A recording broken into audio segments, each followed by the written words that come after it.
Les sujets du jour de la revue fiduciaire.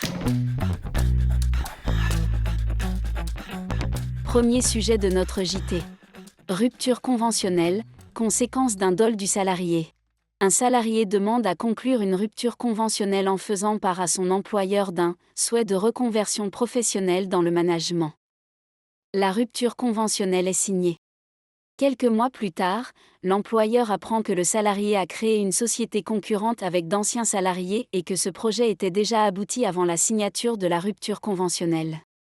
Pour lui, en dissimulant ce projet de société concurrente et l'identité de ses associés, le salarié a commis un dol. L'employeur demande alors la nullité de la rupture conventionnelle et il obtient gain de cause. Pour les juges, le salarié avait effectivement volontairement dissimulé des éléments dont il connaissait le caractère déterminant pour l'employeur afin d'obtenir le consentement de ce dernier à la rupture conventionnelle. La nullité de la rupture conventionnelle étant imputable au salarié, elle doit donc s'analyser comme une démission. Deuxième sujet de notre JT. Non-respect d'un engagement de location. Dans le cadre de l'ancien dispositif Borloo, un particulier pouvait déduire un amortissement de ses revenus fonciers sous réserve de respecter plusieurs conditions, dont un engagement de location de 9 ans. À défaut, cet avantage fiscal était susceptible d'être remis en cause sauf exception, notamment en cas de licenciement. Dans une récente affaire, il a été jugé que le licenciement de l'épouse ne justifiait pas la rupture de l'engagement de location. Celle-ci bénéficiait d'une pension de retraite et la fin de l'activité salariée qu'elle n'exerçait qu'à titre accessoire n'avait pas eu d'impact significatif sur ses revenus. Troisième sujet de notre JT. Moins de cessions d'entreprises en 2023.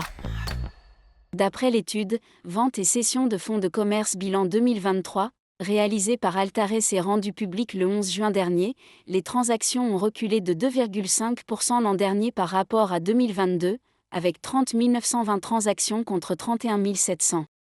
En revanche, le prix moyen de vente dépasse les 244 300 €, un montant record, en hausse de 13,3% par rapport à l'année précédente. Dans le détail, le prix moyen de vente des supermarchés a doublé et dépassé la barre du million d'euros. Les pharmacies conservent le prix de vente moyen le plus élevé, soit près de 1,3 million d'euros, un montant en hausse de 8,6%. Le commerce d'habillement a vu lui aussi son prix moyen de cession fortement augmenter, de plus 34,7%, pour s'élever à 159 000 €. Au total, les transactions de fonds de commerce en France en 2023 s'élèvent à 10,6 milliards d'euros.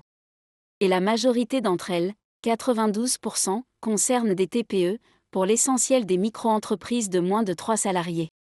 En ce qui concerne les secteurs, la restauration traditionnelle est en tête du top 5 des activités ayant enregistré le plus de transactions. Elle compte, en effet, 4 497 transactions, un chiffre en progression de 0,2%.